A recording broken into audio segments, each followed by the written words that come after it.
Magandang araw mga kapins. Ngayon ay March 6, 2025. Nandito pa rin tayo sa Halifax, Nova Scotia, Canada mga kapins. Ngayon ay Thursday. Nasa 6:40 in the morning. And pupunta tayo ngayon sa Bloodworks Extraction Clinic. Yan. Intro muna tayo mga kapins.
Dito sa loob ng ano, ito sa poste. Spunky.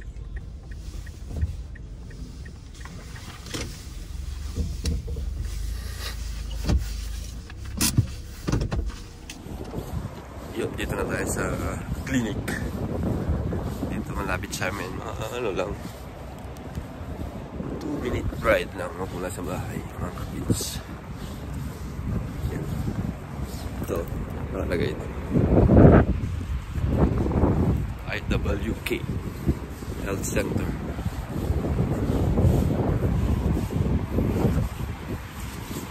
Thank you.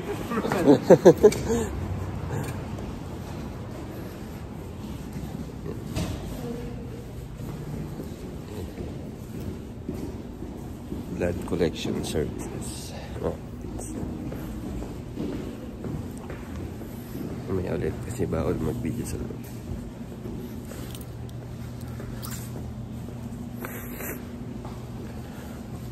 Dito lang yan sa Bayers. May ulit. So ganito pala yun.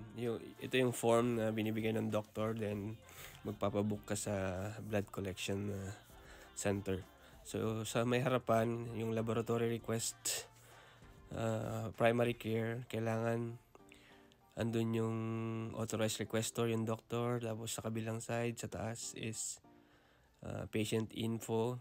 Then yung mga tinitest dito ay chemistry, yan, chemistry, endocrine, lipids, hermatopathology, yan. Ang dami. Sa likod, instructions lang yan. Yun lang.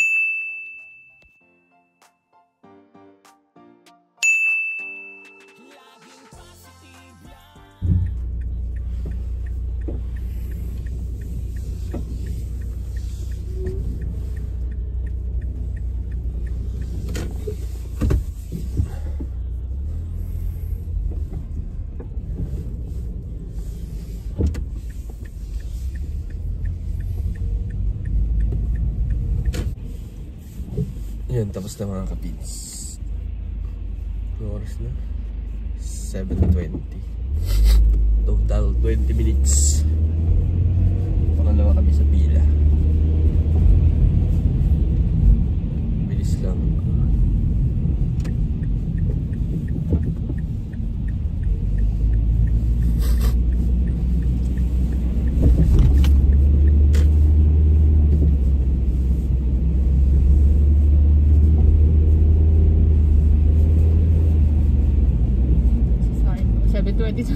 Hindi na ako makakain.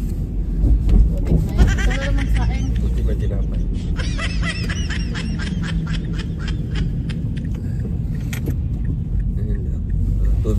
2-minute ride lang mula dun sa hospital. Clinic. Hospital. Oh, kami. Yan. May ulit. So yun, natapos na yung ating yung ating blood works. So, kwento ko lang paano yung proseso. Yun, dahil mayroon na kaming family doctor. Salamat kay Doc. So, nagpunta kami sa Lower Sackville. Mga 20 minutes from here. So, nung ini-interview ako, nung time na yon, sabi ko, baka pwede ako mag-request ng tayong mag-request ng blood works kasi matagal-tagal na rin na hindi ako hindi ko alam yung aking resulta ng dugo. So parang less than 4 years magmula dumating kami dito. So yung huling blood works ko sa Pilipinas. So yun, pumayag naman siya. And yun pala, ang mga kinuhanan sa akin, bali 5 vial. So, ganito. Pero madali lang kasi isang turok tapos doon na kinukuha yung parang hindi mo nararamdaman eh. Pero prior to that, ko muna. Paano mag-schedule. So, yung anak ko, schedule ng through online lang. Pwede naman tumawag sa phone. So, nagpa-schedule and then siguro mga 2 weeks. 2 weeks yung available na pinaka maaga. 7 o'clock kasi kami may schedule ngayon. So yun, tapos 1 week before ng inyong blood works, mag-i-email sila yung IWK. And then 1 day or an hour before mag-i-email ulit siya na nire-remind ka na may blood works ka. So yun, ang dinala ko ay yung blood works request form or laboratory request form. Tapos dinala ko yung health card, syempre kailangan yun yung parang insurance natin dito. And then through my phone, nilagay ko dun sa queuing number, yung nagbibigay ng number yung sa machine. I-scan lang yung QR code, then lalabas na yung So mga 1 minute lang yon, and then umupo ako, sinamala ko ng misis, umupo kami. Mga after 5 minutes, tinawag na ako sa table ng receptionist. Maraming table siya eh. Siguro mga 10. Kaya kahit marami kayo, mabilis lang. And then may Q&A portion. Yung personal info mo, yung pangalan, birthday, address, yan yung validate nila. Tapos yung phone number, yan. And then tinanong kung anong oras ka nag-fasting kasi may may instruction na magpa-fasting ako. So, sabi ko 9:30 PM ako yung huling kumain, 9:45 yan. Pero yung pag-inom ng tubig, pwede naman uminom ka ng tubig. Kasi tinanong ko yun sa receptionist doon sa family doctor namin. Sabi ko, paano yung procedure ng fasting dito? Kasi first time ko nga nakukuha na ng dugo dito sa Canada. Sabi niya, at least 8 hours, parang ganon, overnight, na wala kang kain, bago ka kuha na ng dugo. And then, kailangan mo pwede ka namang uminom from time to time. So, uminom naman ako mga 6:40 in the morning kanina. Pero 1-2 baso. Kasi para daw hindi malapot yung dugo. Yun yung sinabi ng receptionist doon sa Sackville. After nun, so after the interview, punta nasa queue na naman na tinatawag na ako dun sa blood extraction. Yung maliit lang na room. Marami ring room. Siguro mga 10 or 15 na magkakatabi. Yun lang. And then, tinanong ulit yung pangalan, birthday, for validation, syempre. And, yun. Ano pa ba yung mga tanong? Wala na, bilis lang. So, pagkakuha, siguro wala pang 1 or 2 minutes.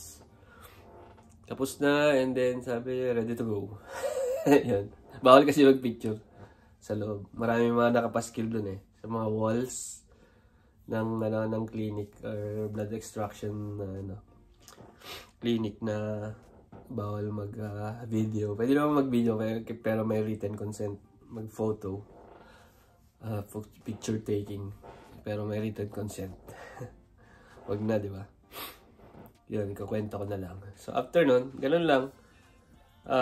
Hindi ko na tinanong kung kanino ipapadala. Usually, automatic naman kung sino yung doctor na nag-request, doon ipapadala yung result. So, sana wala namang sana all goods. Yan. So, yun lang. Ano pa yung additional? So, makikita mo sa reminder sa likod. So, sa likod ng request form, ayan, nandyan. Ayan. So, magkakandak tayo ng konting clip para doon sa reminders. Kasi katulad ng, may isa akong nabasa doon. Yung bawal kang magpabango, mag-hairspray, lotion, yung maamoy. Siyempre, dito iba eh. May mga allergic yata or hindi ko alam kung specific reason. Siguro, para ano lang. Para hindi mairita yung mga nasa loob kasi public eh. And karamihan ganun. So, dapat scent free yung yung hospitals, clinics dito. So, yun lang. Ano pa ba? May iba-ibang form eh. Yung sa akin kasi white form eh. Yung sa kay Ashton, yung bunso ko, saka yung misis ko, yung sinamahan ko sila, yellow form yung sa kanila. Hindi ko alam. Comment below mga kapits yung mga nandito sa Canada, especially in Halifax, Nova Scotia, Canada mga kapits. So, there you go. Salamat salamat sa inyong pagsuporta kay Pins TV. Yan. Follow our socials and subscribe po. Pins TV Canada. Yan. At sana may natutunan po kayo ngayong araw. And sa mga wala pang mga family doctor. Yan. Magantay-antay lang kayo. Pwede kayong tumawag sa 811. Especially mga bagong dating, yung mga matatagal na wala pang family doctor. Napaka-importante pang family doctor. So, yun. Thank you and see you sa next one. Salamat.